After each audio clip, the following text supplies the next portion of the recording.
Pada episode yang lalu, kita sudah belajar tentang cara kerja senjata nuklir.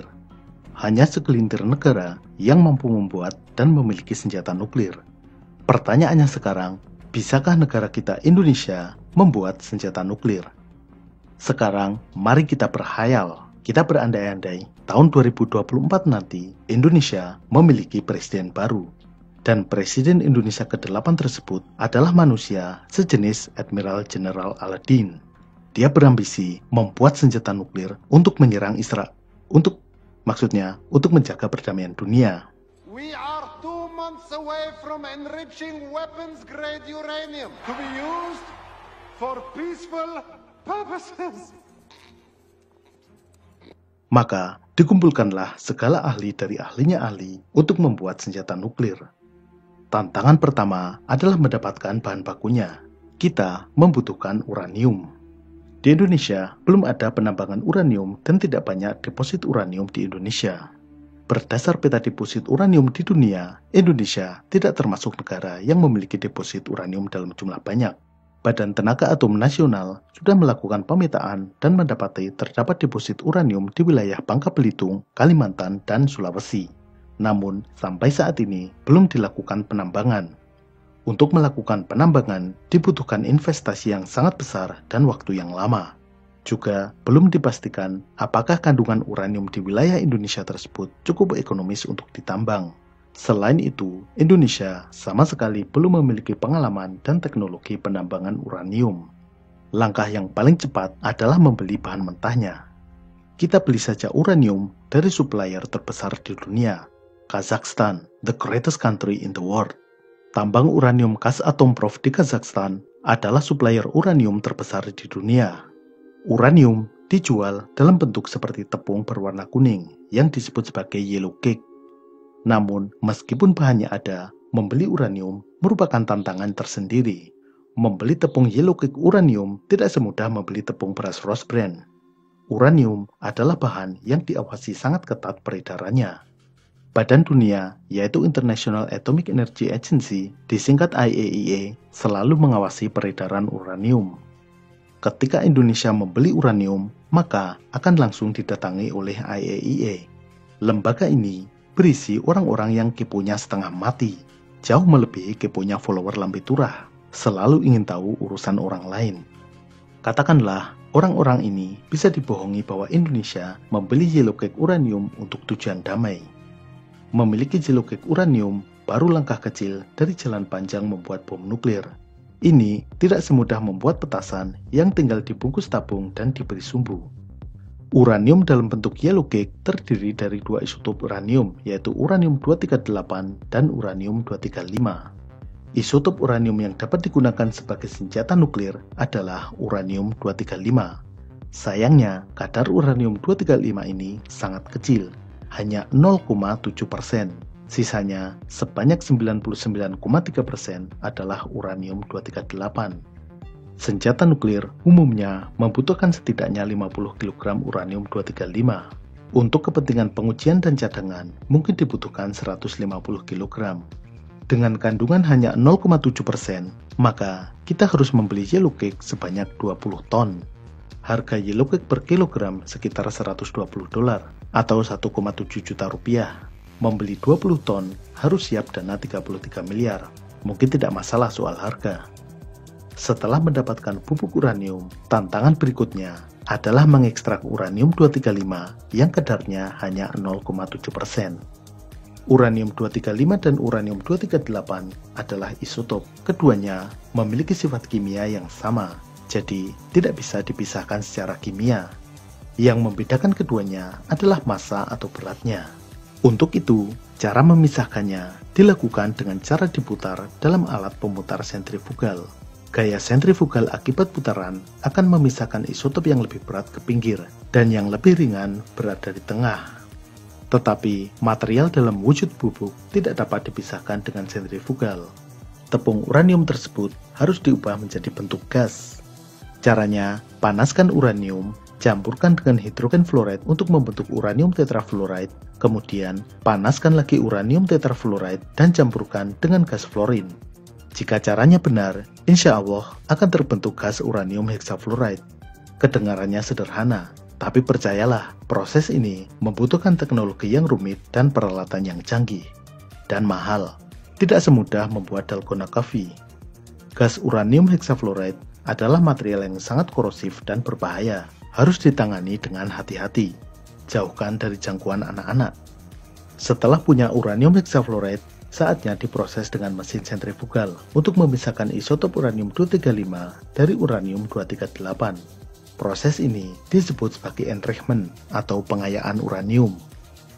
Mesin gas sentrifugal untuk pengayaan uranium adalah teknologi tinggi yang hanya dikuasai oleh beberapa negara. Sangat sulit untuk membeli mesin ini, apalagi mendapatkan teknologinya. Negara-negara yang menguasai pembuatan mesin sentrifugal ini tergabung dalam organisasi perdagangan yaitu Nuclear Supplier Group.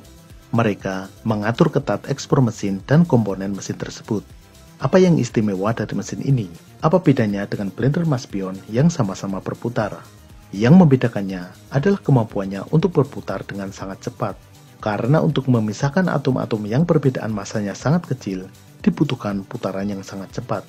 Mesin gas sentrifugal harus dapat berputar dengan kecepatan minimal 90.000 rpm. Itu artinya 1.500 putaran dalam 1 detik. Jika diameter tabung sentrifugal tersebut 20 cm, maka kecepatan linear bagian tabung setara dengan 2000 km per jam, sekitar 2 kali kecepatan suara.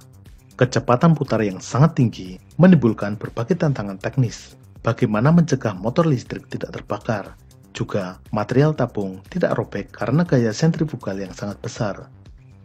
Tetapi, mungkin saja ada jalan untuk mendapatkan peralatan tersebut, meskipun melalui perbuatan tidak terpuji.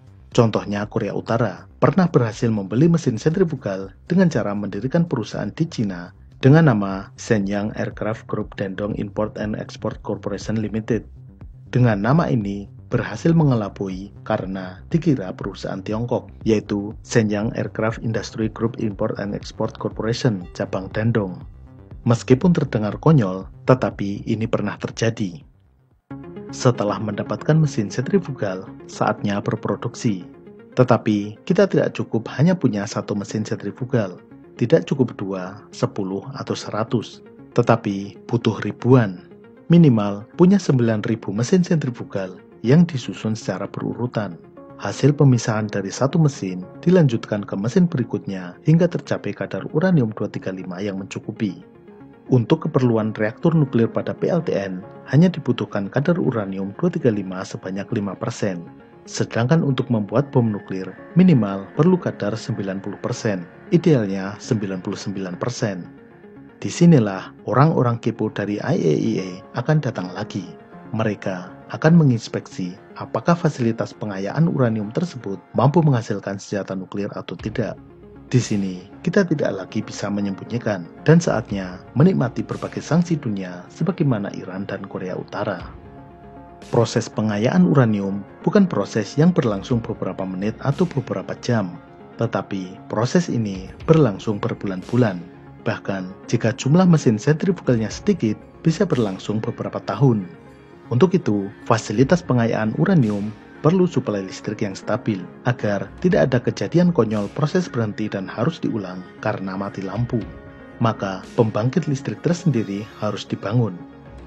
Seandainya proses pengayaan uranium sukses, langkah selanjutnya adalah memisahkan kembali unsur uranium dari senyawa uranium hexafluoride yang berbentuk gas. Proses ini menggunakan proses kimia yang melibatkan air, asam hidrofluorik, magnesium, dan bahan lain. Prosesnya terdiri dari beberapa langkah yang sama rumitnya dengan pembuatan uranium hexafluoride. Hasil dari proses ini adalah logam uranium berbentuk padat. Setelah itu, logam uranium tersebut diproses dengan mesin perkakas untuk mendapatkan bentuk yang diinginkan. Proses pengerjaan ini juga harus perlahan-lahan. Jika terlalu kuat, bisa terjadi reaksi yang menimbulkan ledakan. Memang bukan ledakan nuklir secara penuh, namun ledakan itu cukup untuk menghancurkan bangunan dan menimbulkan radiasi berbahaya. Langkah selanjutnya adalah memikirkan desain bom nuklir. Desain paling sederhana adalah jenis gun type atau tipe tembak seperti bom atau Little Boy. Tipe ini lebih sederhana dan lebih besar peluang berhasilnya. Namun, tipe ini tidak efisien dan bobotnya relatif berat. tidak sesuai dipasangkan pada rudal balistik. Jika ingin senjata nuklir tersebut dapat digunakan sebagai hulu ledak rudal balistik atau rudal jelajah, desainnya harus memakai tipe implosion. Tipe ini lebih sulit untuk dibuat.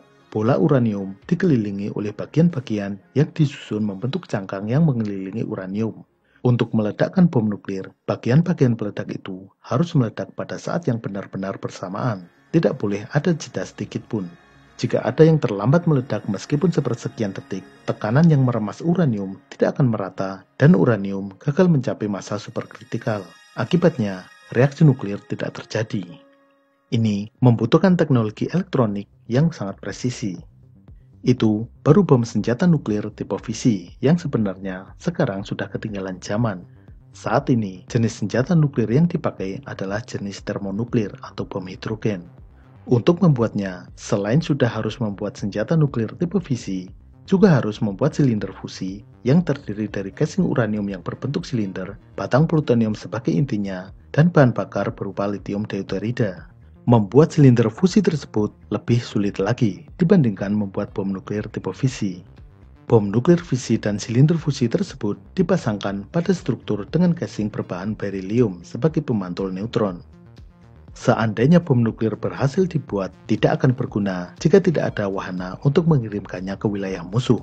Kita harus mengirimkannya sendiri, tidak bisa pakai JNE.